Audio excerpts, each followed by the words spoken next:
The other thing that's really worked for me is journaling. So it sounds a bit naff, and I used to pick on journalers.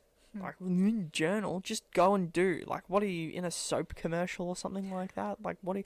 But journaling has actually really started to work for me. So I noticed myself getting...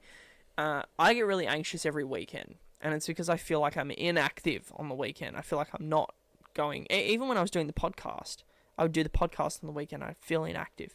So my new thing, when I feel anxious, I sit down and I write it. And by writing it, I release it.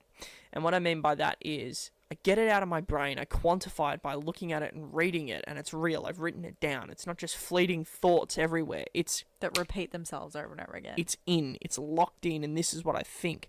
And then, by writing it down, I'm able to park that and move on to the next step.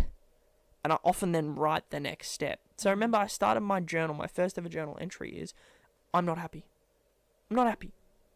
And then my second line in that was, I have everything, and what I mean by everything is I have a beautiful wife, I have a beautiful son, I love where I live, I love everything. We have so much to be grateful for. But I'm not happy.